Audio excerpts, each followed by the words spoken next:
I have a few questions. Will my signature on the 218 protest vote be counted? Since my wife pays the water and the sewer bill, her signature's on the payment check. How do you determine a valid signature?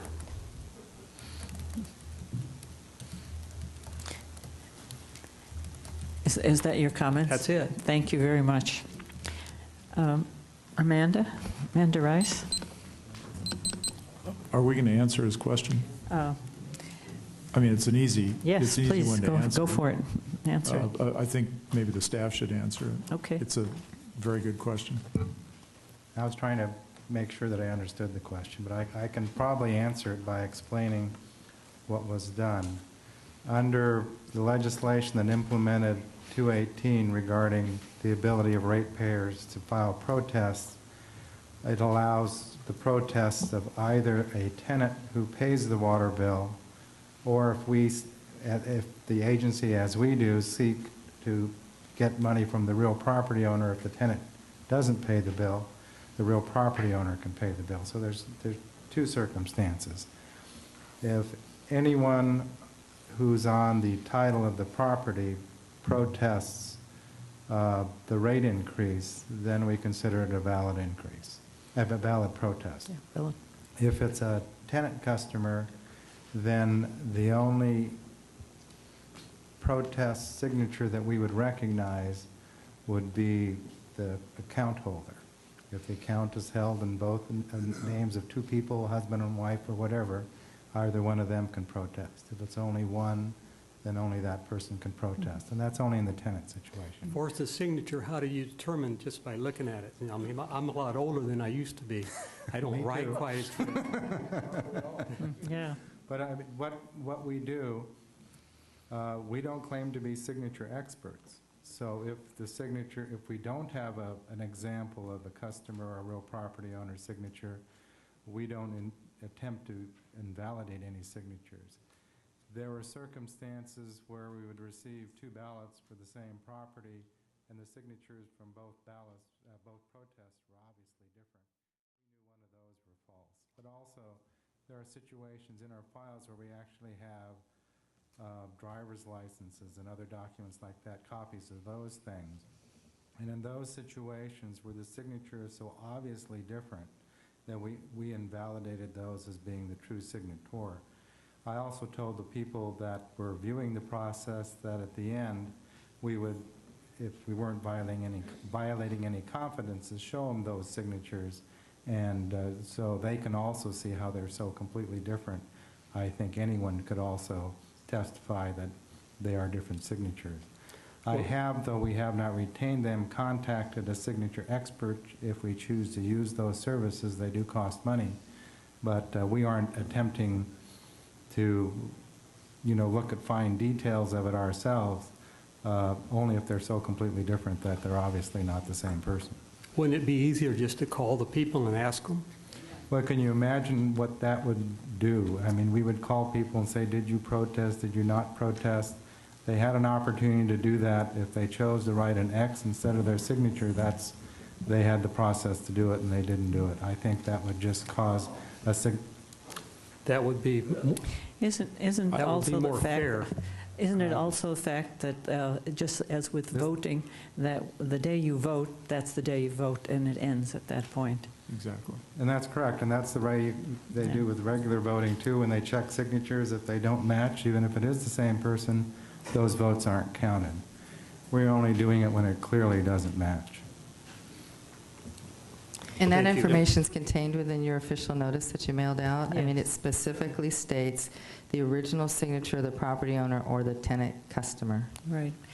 And I try to think of it within the context of when I go to the polls to vote, I have to sign my name next to a signature they already have of mine, so they know that who I am right there.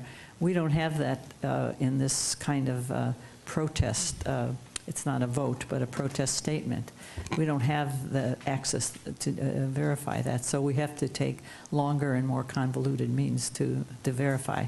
Because one of the criteria, or the criteria we went by, if I'm correct, is the name of the who's paying the bill, the address and the signature of that person. Those are the criteria that they're looking for.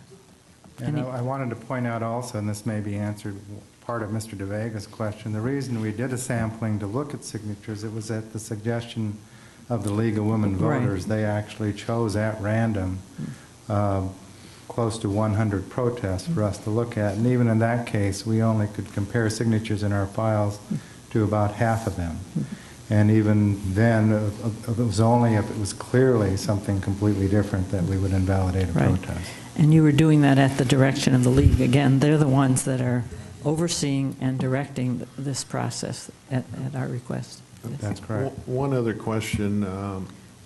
You indicated that people were allowed to observe the counting, but then are not allowed to observe the validating. Is that the case? And is it just a semantics thing here? Because I think the original concept was to be open, and so that we can't have somebody stand at the podium and say, I don't know what you guys are doing. You're doing something. Well, to answer that question, they were there during the weekdays that we counted. One of the problems we encountered was the ability to access the internet to look at our computer records with any speed. In fact, it went down a whole lot, and we couldn't access it well. So on the weekend, we did two things. We just validated that the names were on our accounts. We used our confidential account information in the computer to validate.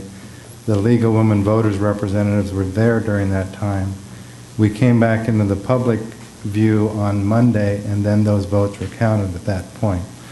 The other thing that was done was what we talked about earlier, and that was the signature validation based on a sampling and suggestion of the League of Women Voters. And that was actually with the use of confidential, we call them street files, but they're customer files. Those are what's protected. And so we couldn't have the public view that process because of that confidentiality. And I think that's completely reasonable, and I think that this process is as transparent as reasonably possible, and I applaud the hours and the time that staff has put into it. It's, I think, part of the reason why this one item here that I was particularly upset about suffers is because staff has been distracted, maybe that's the wrong word, detoured into spending so much time in validating clearly false ballots, again, under the auspices of the League of Women Voters who are running the show. And each one of these ballots is not going to be shredded. It's all going to be kept. And when the League of Women Voters is ready, they'll certify it, and then we can rely on it. It's this constant attack that staff is somehow hiding the ball, is trying to figure out ways to beat this protest, I think is unbecoming. It's not very Cambrian-like. These are honest people. Every single person here that works for us is an honest, hard-working person. You may disagree with some of their political views. That's fine. But to come in here and suggest that on the weekends they go in there and they manipulate the ballots so their political ends can be achieved, I think is a disservice to the spirit of this town. And hopefully that'll change.